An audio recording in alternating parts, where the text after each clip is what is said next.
Bienvenue à tous dans l'édito Oui. avec Simon Rochelot. Comme vous pouvez voir, Frank n'est pas là, bien Ouais. évidemment, vu qu'il est en vacances pour les 2 prochaines semaines. Non, il n'est pas en bon rétablissement. Je me Non. permets petit lapsus de ma part hier, mais non, c'est ça. Et tout va bien du côté de Frank. Au contraire, ils veulent profiter de ses journées de congé pour prendre à nouveau de l'énergie pour la Ben prochaine, oui. la prochaine saison. Donc, c'est ça, un peu comme on l'a fait à quelques reprises, j'ai décidé de Mmh. vouloir le remplacer également dans l'édito pour que Ben oui. Simon n'ait pas à attendre 2 semaines avant de recommencer à parler de ses sujets. Fait que je me suis dit pourquoi pas. Puis, écoutez, on parlait un peu d'un sujet que les auditeurs publics, on n'a pas, pour eux autres, on n'en a pas parlé, mais on en a parlé un peu dans la partie Patreon du show d'aujourd'hui avec Yann. Mais je sais que Simon voulait en parler davantage, plus en détail. La fameuse proposition de loi en Australie en fait, dans la section les endroits où c'est qu'on peut taxer vraiment loufoque, là, après Toronto, qu'on a dit on va taxer la pluie, ben, l'Australie veut taxer vos chambres vides, ou plutôt vos chambres d'amis vides. Parce que, tu sais, franchement, vous avez une maison, vous avez 3 chambres, mettons deux chambres, mais vous en prenez rien qu'une, vous êtes en couple, vous avez une chambre d'amis, franchement, c'est irresponsable. Il y a des gens pas qui travaillent, mais qui dorment dans la rue présentement. Voyons, c'est complètement ingrat. Ben oui. Qu'en est-il des droits collectifs, Simon, franchement? Fait que là, l'Australie décide, on va vous taxer si jamais vous avez une chambre vacante dans vos maisons. Ben, c'est une experte qui est Et sortie là-dessus. C'est encore les fameux hashtags les experts. On va voir si ça va avoir des lendemains en Australie ou pas. Mais pourquoi je tenais à en parler? Parce que ça, vous en avez parlé brièvement dans la partie Patreon. Je me suis dit, bon, on peut approfondir aujourd'hui dans la partie publique parce que je pense que c'est vraiment d'intérêt public, justement, pour tout le monde. Parce que j'invite la population à demeurer vigilant quand les hashtags les experts ou les politicos, parfois un peu sauter du bocal, disons-le, arrivent avec des propositions du genre parce que c'est pas comme s'il n'y avait pas de précédent au Québec. On va pouvoir en reparler. Donc, Et, ben et voilà, c'est ça. surtout, et surtout, on dit, ah, ben, c'est en Australie, c'est donc, ben, c'est loin, on s'en fout dessus. Ouais, mais vous remarquerez que sur plusieurs idéologies, ou du moins de types de projets de loi copier-coller, il y a beaucoup d'affaires loufoques qui nous sont venues d'autres pays, que ce soit du UK ou que ce soit de l'Australie ou même de la Ben, le France. Commonwealth, hein, tout ce qui est le Ben, c'est Commonwealth, le ça. Canada en fait partie. Fait que, tu sais, Australie, Nouvelle-Zélande, Royaume-Uni, évidemment, C'est ça. des institutions comparables, on dirait avec des propositions comparables de plus en plus. Donc, il faut demeurer vigilant là-dessus. Exactement. Fait que dans l'ère numérique qu'on est, tout est proche à cette heure. Hein? Fait que ça prend Ouais. pas grand-chose pour vouloir se dire ah, c'est vraiment une bonne idée, ça. Surtout avec les gouvernements qu'on a. Fait que je partage en fait, c'est le même texte que j'avais partagé à l'origine. Je vais quand même le mettre à l'écran. Oui. Article du Daily Mail, je l'ai traduit pour les biens de la cause, bien évidemment. Donc, appel radical à taxer les familles australiennes par chambre d'amis pour résoudre la crise du logement. Parce qu'en Australie aussi, ils ont un peu les mêmes problèmes que nous, peut-être à moindres égards, mais quand même. Donc, une nouvelle taxe sur les chambres d'amis a été proposée comme une solution audacieuse pour résoudre la pénurie de logements paralysante en Australie. Alors que le gouvernement fédéral peine à atteindre son objectif de construire 1,2 million de nouveaux logements au cours des 4 prochaines années, les chercheurs en immobilier ont averti que les bonnes maisons pourraient ne pas être construites. Mais tu vois, ça c'est intéressant en soi parce que tu dis, tu sais, aussi, on a Bâtir Canada Maison. Tu en avais parlé Oui, brièvement dans le et petit Patreon. téléphone Voyez-vous, tu sais, quand maison, on ben oui. disait ben oui, tu sais, quand vous disiez qu'on a tu sais, quand on disait il y a quelques instants que, tu sais, on a des institutions comparables, des propositions comparables, ben, tu sais, aussi, en Australie, le gouvernement, il s'est donné un objectif qu'il y ait tant de maisons bâties à l'intérieur des prochaines années. Ils sont pas en voie de l'atteindre. Même chose au Canada, on a un objectif semblable, pas en voie de l'atteindre. Donc, tu dis, bon, on a des solutions comparables aussi. La dame, plus loin dans le texte, va nous parler d'audace. Tu viens de le parler, mais elle revient là-dessus. Ça prend des solutions radicales, l'audace de taxer. L'audace de Écoutez, taxer. Me dire que dans des systèmes comme les nôtres, je ne vois pas où il y a grande audace à taxer. Là, je veux tu dire, n'as de pas toute réinventé façon, la roue, là. Tu sais, la solution classique. non, tu n'as pas réinventé la roue. Puis, tu sais, quelque chose qu'on ne m'a jamais expliqué encore, c'est en quoi qu'une taxe va améliorer la situation du logement. Je veux dire, moi, une analogie que je ferais, c'est par exemple avec le système de santé. On sait, par exemple, qu'il y a plus d'1 milliard par semaine. Maintenant, on a franchi le cap du milliard qui rentre par semaine dans le système de santé. Tu dis quand même, moi, je ne sais pas, il y a un hôpital dans mon coin, là, quand même, que j'irais porter 1 milliard. Mettons, j'aurais les moyens, je vais porter 1 milliard devant la porte de l'hôpital, puis je crisse mon camp. Je veux dire, en soi, plus d'argent, est-ce que ça va faire que les hôpitaux vont être mieux gérés, que le personnel va plus se présenter? Est-ce que, bon, oui, on dit l'argent amène le monde, mais encore faut-il savoir quoi faire avec. Qu'est-ce qu'on ferait ici avec cet argent-là, ici en Australie, avec ces fonds-là qui seraient récoltés? On ne nous le dit pas. Je veux dire, OK, tu vas taxer plus, tu vas squeezer plus le contribuable australien, celui qui a été capable de se ramasser un tant soit peu de patrimoine immobilier. Mais en quoi ça va réellement régler ta crise du logement finalement? Évidemment, ça, c'est sans oublier le fait que c'est une atteinte. En tout cas, moi, je considère que c'est une atteinte majeure au droit de Ah non, c'est propriété. comme Là. certaines de nos maisons, là, calvasse, là, je veux dire. Ben Tu sais, puis oui. écoute, puis là, Ben, c'est littéralement le gouvernement dans nos chambres à coucher, finalement. ben, Le les chambres à gouvernement, coucher de nos amis, hein, peut-être pas nécessairement la ouais, nôtre parce qu'on s'en sert dans leur tête. ben, celle de nos maisons, c'est Ouais, ça. c'est On va ça. commencer à compter le nombre de chambres à coucher, puis dire, bon, ben, OK, as-tu vraiment besoin de celle-là? Puis nanana, tu sais, C'est rendu que c'est pas la fameux. C'est pas chanson, on va fameux. la faire, là. C'est le temps de taxon dans nos vieilles maisons. Let's go. Ouais. On a une autre taxe par ici, pourquoi pas, tu sais. Pour continuer le texte, c'est ça, avant d'aller vers plus la conclusion, du moins de la situation.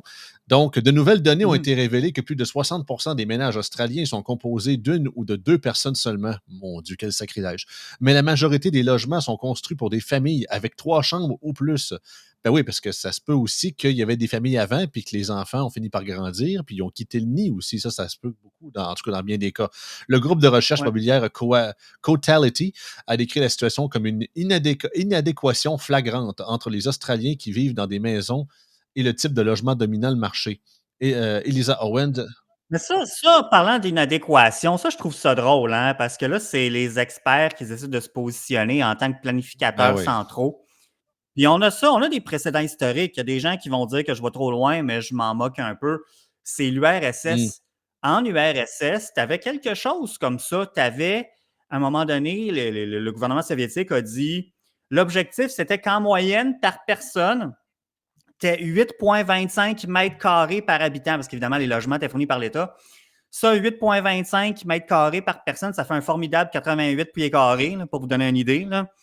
Dans la réalité, on était plus proche du 6, fait que t'es plus comme dans le 60 quelques pieds carrés, puis bien souvent, en fait, on se ramassait avec du 4,09 Ben, pieds justement, je carrés. l'ai. Tu m'avais envoyé une vidéo. Ça, c'est en Oui, anglais, mais j'ai ça, mis quand même les sous-titres. Puis je vous traduirai par la presse. C'est un gars oui, qui parle justement de l'époque Khrouchtchev. Puis quand les fameux Khrouchtchevka ont été oui. construits, là, les gros blocs, Ah, les les blocs blocs communistes, là, communistes. ben Fait oui, c'est que ça, c'est les ça. On beaux va blocs. passer que la vidéo dure Les 20 beaux minutes. blocs On en va juste carton. passer Ben oui. peut-être les premières minutes et Ouais. demie et que ça explique pas mal tout. As soon as Oui, the c'est ça, ça va Bolsheviks être assumed correct. power, they prohibited the private ownership of land and ordered it redistributed by means of the Decree on Land. They also continued the ousted provisional government's policy of rent control. By August 1918, however, a bigger step was undertaken by means of the decree on the abolition of the right to immovable private property, which allowed municipal authorities to confiscate housing in cities with more than 10,000 residents. Space in this housing could then be assigned to people in need of shelter. The houses of the former elite, both bourgeoisie and aristocracy, were effectively converted into communal housing. The one-time privileged classes lost control over their apartments, with former owners only able to use a small fraction of the overall space for their own use. The initial stages of this expropriation and redistribution were at first carried out by revolutionary mobs, but over the course of the 1920s, the Soviet government took over the process itself. Wanting to bring rationality to the allocation of housing, it was determined that 8.25 square meters per person was the appropriate living space, and housing allocations should be made based on that. In practice, however, the figure was much lower. In 1923, the average across all Soviet cities was 6.45 square meters, a number which dropped to a mere 4.09 square meters by 1940. And that Tu peux 8.25 Ah non, c'est l'arrêter. quelque chose, là. Fait que ça, c'est pas yable. Là. 4,09, on parle d'un 44 pieds carrés. Puis bon, évidemment, je suis conscient que ce soit en Australie ou ici, on n'est pas rendu à l'étape des mobs révolutionnaires là, qui vous jettent en dehors de vos maisons, évidemment. Là. Sauf que l'idée, c'est quand même, je trouve, ça m'a quand même fait sourire de voir, parce que dans le texte en anglais du Daily Mail, tu as la dame elle utilise le terme allocation. Mm. Mais c'est un peu la même chose ici, c'est que le gouvernement se procède à l'allocation, à la distribution. Tu dis, les logements ne sont pas alloués de façon optimale. Moi, en tant que planificateur central, j'ai mesuré les besoins de ma population, on va être capable de faire une bien meilleure job. Ben non, Non, c'est ça. non, Autant que, comme tu dis, on n'est pas à la porte du communisme en Australie, mais on est dans la même logique un peu, là, tu sais, dans les mêmes tendances nécessairement à des degrés divers. En passant, juste pour un petit shout-out, la vidéo, c'est ça s'appelle Comment Khrouchtchev a logé tout le monde de la chaîne YouTube de Cold War, quand je pense qu'il spécialise vraiment sur toute la période de la guerre froide, donc incluant la réalité de soviétique. Fait que si vous voulez aller voir un peu c'est quoi, feel free. Je vais remettre l'article à l'écran pour continuer vers où aussi qu'on était rendu pour le bénéfice des auditeurs. Donc, c'est ça. Elisa Owen, directrice de la recherche chez Cotality, estime que ce déséquilibre soulève de sérieuses questions quant à savoir si le système de logement répond aux besoins des résidents, en particulier dans un contexte de pression croissante sur l'accessibilité financière. Ce déséquilibre, je veux dire, je comprends qu'on n'est pas tous à avoir des mansions, des moulins or à 15 chambres, puis on n'est pas tous millionnaires, mais je veux dire, si j'ai le goût d'avoir une chambre, avoir une maison avec 4 chambres dedans, puis on est juste 2 habités, puis oui, ça arrive de temps en temps qu'on reçoit du monde, j'ai-tu le droit? Ben, Chris, t'as payé pour aussi. Ben, c'est ça. On me l'a pas donné, ça n'a pas tombé du ciel, je l'ai pas gagné à la loterie, là, je veux dire, c'est... Je comprends que c'était moins cher à l'époque, le logement, que maintenant, puis on en parle souvent, mais encore là, moi, je viens d'acheter une maison il y a moins d'un an, puis là, toutes les pièces ne sont pas occupées, on n'a pas encore des enfants, mais bon, justement, puis il en parle d'ailleurs dans le texte. Dis pas ça, là, dis pas ça, Simon, là, tu vas recevoir une lettre du gouvernement ou de la Ben Ville de oui, ben Montréal c'est dans pas ça, long, là. tu sais. Ou encore, moi, je ne sais pas, si tu loues un logement, tu dis, toi, tu as un logement pour ta chambre, puis tu as un logement pour. Dans ton logement, mettons, c'est un 4,5, tu as une chambre pour toi, puis tu as une chambre pour ton bureau. Tu payes pour, c'est pas de nos calices d'affaires, qu'est-ce que tu fais avec? C'est ça qui est complètement fou. Je veux dire. Surtout, tu sais, c'est comment. On va continuer l'article, mais c'est comment qu'ils vont le prouver, ça? Ben oui.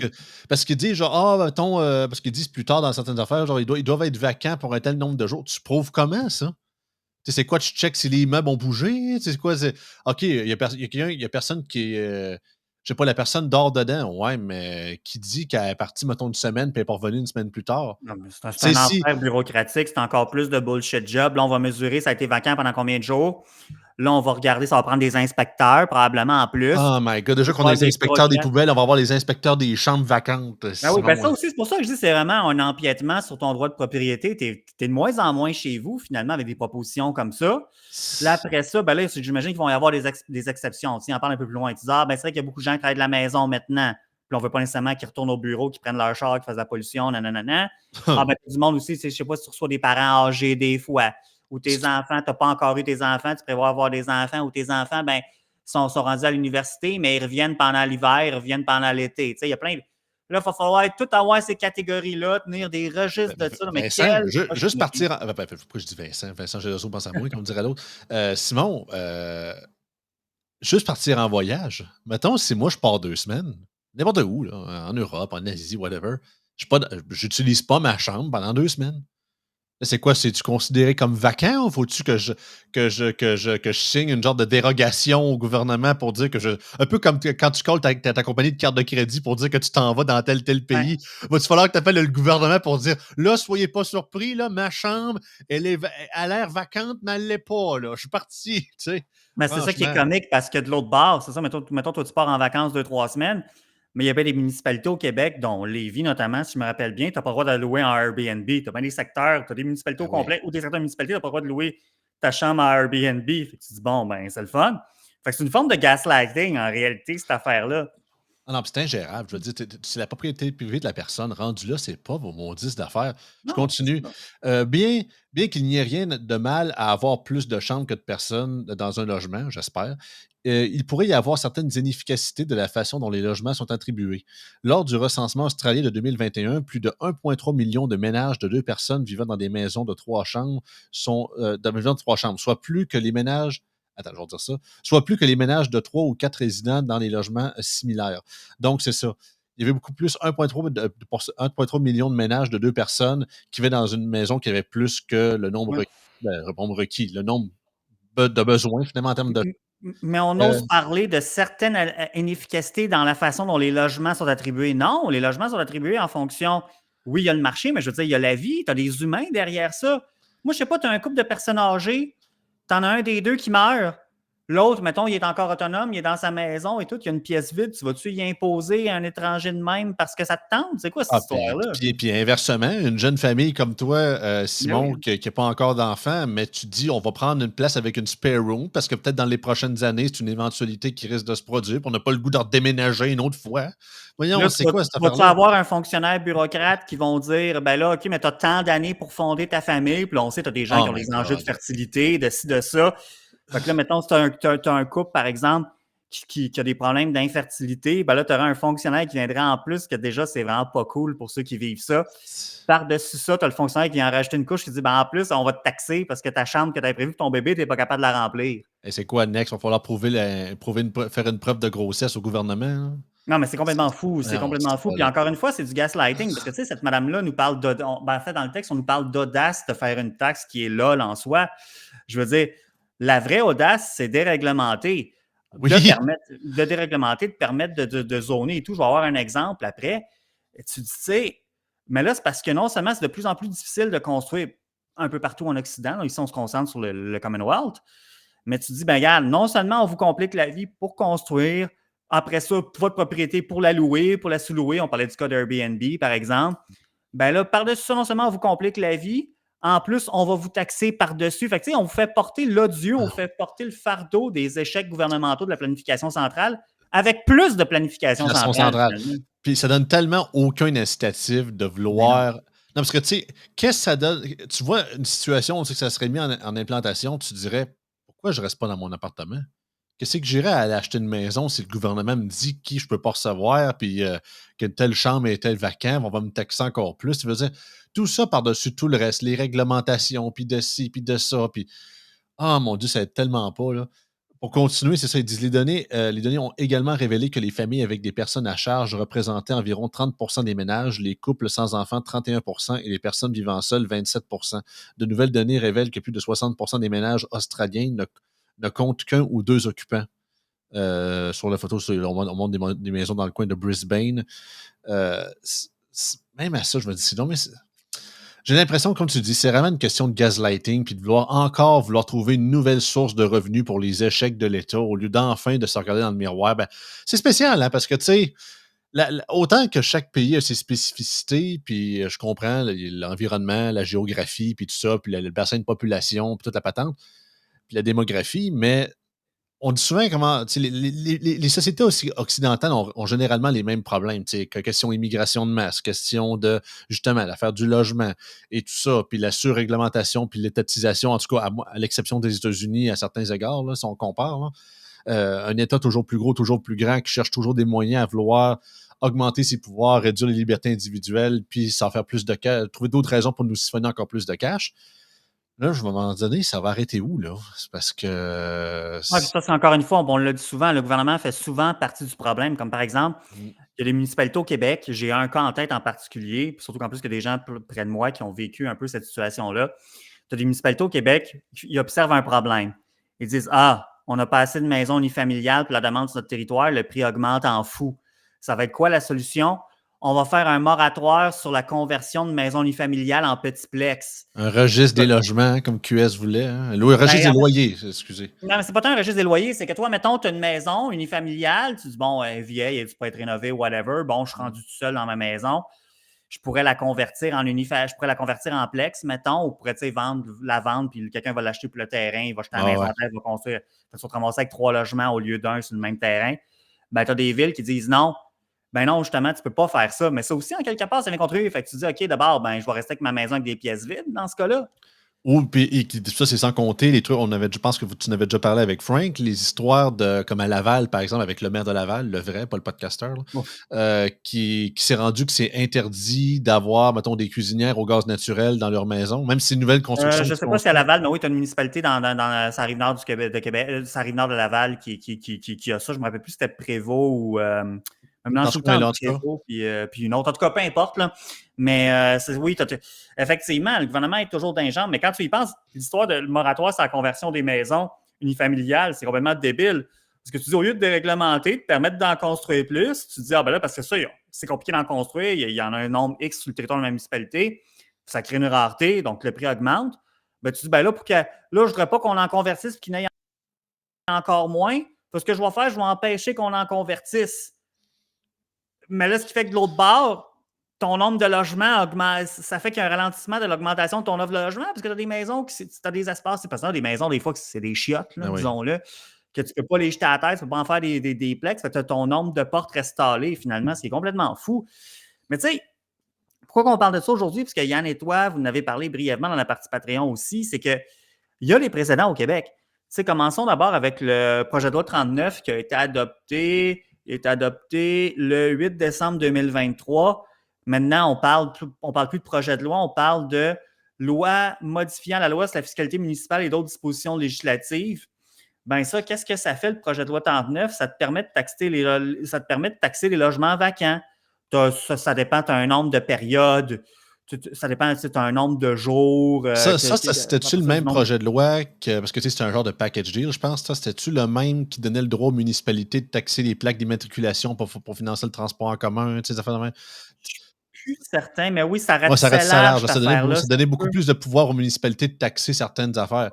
C'est pas genre vous devez faire ça, c'est qu'on vous donne l'opportunité de. Mais comme j'expliquais dans la partie Patreon, c'est que là, un peu comme Luce Dano nous l'expliquait, là, même les MRC poussent en arrière de ça, l'Union des municipalités, puis ça, ils disent ah non, tout le monde le fait, tout le monde le fait. Fait que c'est quasiment comme suivre le banc de poisson. T'as l'air d'un épais avec ta municipalité de ne pas t'en servir. Tu sais.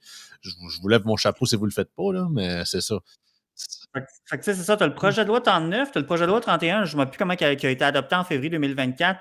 Je ne sais plus comment on l'appelle maintenant, le projet de loi 31, mais ces deux projets de loi-là, ils ont l'effet de bon, tu as une exception pour les unifamiliales puis les chalets, heureusement, mais tu sais, si tu as un logement de mémoire, c'était 180 jours. Écoutez, c'est juste, on y va dans les grandes lignes, là, ça se peut que je ne sois pas tout à fait exact. Là. Encore une fois, hashtag, ce n'est pas un conseil juridique, mais l'idée, c'est que si tu as mettons, tu as un plex, tu as un logement qui est inoccupé pendant X période de temps, ben là, à ce moment-là, on va pouvoir te mettre une taxe qui va aller jusqu'à 1% de la valeur foncière. Puis moi, j'ai connu des gens je connais des gens qui sont propriétaires de petits plex. Là, tu dis, ben oui, on donne une période de 180 jours. Mettons que c'est 180 jours pour qu'il soit inoccupé. Parce que tu dis, bon, ben moi, entre-temps, il faut que je rénove mon logement. Mettons, il n'est pas habitable ou il s'est passé de quoi, il y a un dégât d'eau, whatever. Mais des fois, le temps si tu passes par les assurances, par exemple, quand il y a eu un sinistre, des fois, avec les assureurs, c'est long. Ou encore, si c'est juste tu le rénoves, tu rénoves toi-même. Encore une fois, c'est compliqué parce que tu n'es pas censé rénover quelque chose toi-même, à moins que ce soit vraiment ton appartement en raison des normes de la construction et tout. Là. Mais bref, mettons qu'on met ça de côté. Tu dis, des fois, il y a des enjeux par rapport à ça prend du temps à rénover un logement. Des fois, il peut y avoir toutes sortes de raisons, les matériaux, le temps, les fonds, etc. Fait que, on vient encore jouer dans tes plates-bandes énormément. Puis de l'autre bord, c'est ça. Dans l'autre projet de loi, c'est qu'on prévoit comme un taux. Oh! Des logements inoccupés. On va peut-être faire un refresh du côté de Simon, c'est ça, voir si c'est correct, parce que c'est ça, ça coupe de temps en temps. Je vais essayer de le remettre, voir si ça fonctionne. Est-ce que je suis là? Oui, là, je me vois très bien. surtout que ça a figé vraiment dans. Ça a vraiment figé dans le pire moment. C'était que t'avais quasiment l'air de Trump sa photo. Là, comme... oh mon Dieu, ouais. Ben là, je ne sais pas, ça a figé. Je suis en train d'expliquer quoi? Peut-être juste reprendre rapidement. Tu as les deux projets de loi qui ne sont plus des projets de loi, qui sont des lois, mais tu avais le PL 31 et le PL 39, qui en vertu de ça, justement, tu as une exception pour les chalets unifamiliales, mais par exemple, si les chalets et les maisons unifamiliales, mais par exemple, c'est un parc immobilier, tu as un plex, tu as un logement vacant, après une période de mémoire, fiez-vous pas aux chiffres, une période, mettons, de 180 jours. Je ne me rappelle plus c'était quoi la période, mais après tant de nombre de jours qui est vacant, la municipalité, si elle décide, puis encore une fois, oui, il faut que la municipalité décide d'adopter un règlement en ce sens, mais elle pourrait décider de taxer maximum de 1% de la valeur foncière, de la valeur au rôle de cet immeuble-là. Donc, mais là, c'est parce que tu vous as dit 180 jours, mettons, tu veux rénover ton logement, tu te dis en principe, c'est en masse, mais pas toujours. Des fois, il y a des enjeux de main-d'œuvre, des fois, il y a des enjeux de coût des matériaux, des fois, il y a des enjeux financiers, ça te prend plus de temps. Pour toutes sortes de raisons.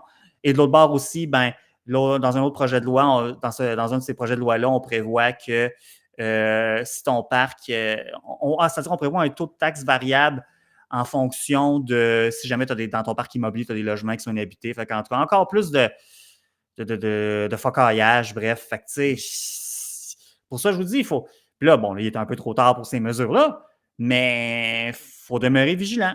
Pas parce que ça se passe à l'autre bout du monde, des propositions un peu loufoques, qu'on peut rejeter ça du revers de la main et dire que ça n'arrivera jamais ici. Là. Non, surtout que c'est ça. Là, la table est déjà mise, puis c'est vraiment une tendance qui s'accentue au fil des années. Puis on fait autant que beaucoup de gens font leur possible pour essayer de virer ça à l'envers et repartir par l'autre bord, mais c'est ça, il y a une grosse job à faire. Là. Puis j'ai l'impression que c'est tout le temps le principe de mais voyez, tu même pas voir si ça marche. Et en Australie, ils l'ont fait, donc ça veut dire que c'est correct. Ou la France le fait, ou Nantes le fait, ou je sais pas trop quoi. Ça veut pas dire qu'ils le font que c'est bon. Ouais. Checker les résultats, puis surtout en même temps, pas tout peut être copié-collé exactement d'un pays à l'autre sans même pas prendre en considération les points-virgules puis les Ben, c'est variables et tout ça, tu sais. tu Il y sais, tu en dis a la que ouais, comparaison entre le Canada et l'Australie tient peut-être un peu plus la route en ce que, bon, tu sais, des ouais. populations similaires, densités similaires. Mais tu sais, comparer le Québec puis la France, par exemple, ça n'a pas rapport, là. Non, Ça n'a c'est pas ça. Il y rapport. a juste les émus puis les araignées géantes en moins, là. Je suis quasiment content. Là-dessus, on n'a pas à se plaindre. Non, c'est ça. Puis écoute, je trouve parce que tu sais, la logique primaire de tout ça, c'est on va taxer plus pour, dans le bout de ligne, financer les programmes, genre, j'assume, gouvernementaux de construction de logements slash HLM à la méthode QS un peu. Mais on va dire comme Pierre Falardeau, on s'en fout des logements, des appartements en J-Proc. On veut des maisons, nous autres. Puis autant que c'est pas le gouvernement qui va avec ses programmes, même le fédéral avec Carney, qui va Ouais, amener l'objectif. C'est confirmé, c'est écrit dans le ciel qu'elle n'atteindra jamais c'est sûr ses que non. objectifs. Tu sais, même si, écoute, Poilievre avait un plan ambitieux, puis en voulant déréglementer le marché, est-ce qu'il aurait absolument atteint également aussi son objectif? Je ne crois pas. Mais est-ce qu'il y aurait eu une possibilité d'avoir un meilleur résultat que ce que Carney ou ce que les municipalités ou même ce que le provincial veut faire présentement? Moi, je pense que oui. Ben, En c'est tout dur cas, à dire. Lui, ce qu'il proposait, ben oui, c'est tout à fait possible, parce que lui, ce qu'il proposait, c'était de tenir les municipalités par les couilles. Dans le fond, c'était de retenir les transferts fédéraux aux ouais, ouais. municipalités en disant, ben, s'il n'y a pas tant de logements qui se construisent dans votre municipalité, je retiens les fonds. Si ça se construit, je vous les envoie. Si ça se construit plus, je vous envoie encore plus. Fait que, tu sais, c'était comme d'y aller par manière Non, c'est détournée, mais dans la situation que le pays est en ce moment, même si le plus simple, ultimement, serait juste de dézoner puis construire, mais regarde, ça a l'air que ça, c'est pas assez déréglementé, audacieux. tu sais. C'est Pas assez terminé, les, audacieux. ma- les maires incompétents, comme dirait. En parlant de maires incompétents, c'est un autre sujet complètement, mais j'étais peut-être curieux de t'entendre juste avant qu'on passe dans la partie Ouais. Patreon là-dessus. Je sais que Carney a été à visiter notre chère Valérie Plante la semaine dernière, Mhm. puis il l'avait salué de son travail et de ses efforts au niveau de la construction de logements. Je me dis, dude, c'est la pire, ou quasiment une des pires au Canada, qui a Ben ouais. encrouté depuis qu'elle est là, la réglementation, la remise de permis, quasiment 3 ans d'attente pour construire. Je veux dire, c'est à cause de elle qu'on est en tout cas, à Montréal, à quel point c'est Ah rendu oui. de la chenoute. C'est Puis t'as quasiment du Carney trolling de qui Carney, ça. a aucune idée pour vrai de ce qui se passe. Il dit ça juste pour bien pareil, puis il dit que c'est quasiment grâce à Probablement. elle que le logement se construit à Montréal. Hey, hey, hey. Oh, il doit être plus ou moins au courant du dossier, puis Mais ou c'est une forme de trolling de sa part, je sais pas. ouais, un genre de trolling insert, parce que c'est ça. Que Poliev n'avait pas été fin à son endroit, ben lui, il se dit, tiens, on va. Je sais pas. bah, c'est classique liberal, là, surtout de la part du PLC. Là. Hmm. Je veux dire, en fait, c'est que c'est souvent ça aujourd'hui à cette heure. Tu sais, si Poliev. Encore là, je sais pas. Tu sais, si Poliev avait été super fin avec Valérie Plante, je pense pas qu'Arné l'aurait envoyé Non, je pense pas être. pas Là. non Je pense plus. que c'est ça. Toujours, c'est tout le monde l'éternelle stratégie de on est fin, on est inamis. Puis mon but, c'est pas de dire, il faudrait qu'on chaque conversation entre élus de paliers politiques différents, ça serait commencer à s'envoyer en chier. Là. C'est pas ça, c'est pas ça Ben, tu sais, mon je veux point. dire, le but, c'était pas que Carney cherche la confrontation avec la mairesse de Montréal, mais tu sais, cette Non, c'est ça. remarque-là n'était pas nécessaire. Tu sais. Non, surtout que c'est clairement, tu sais, c'est comme, je sais pas, C'est juste pas vrai. Tu sais. tu sais, t'arriverais dans une zone sinistrée après l'ouragan Katrina, puis tu remercies le maire à quel point il avait préparé la ville pour ça, puis la ville existe quasiment plus, ou du moins que c'était clairement pas le cas. Là, tu sais. Ou mettons, je sais pas, là, on pourrait dire, si Carney, ça aurait été la même réaction si Carney aurait dit, hey, wow, votre ville est donc bien propre, Madame Plante. Tu sais, c'est comme, tu sais, t'as-tu sorti dehors, mon homme?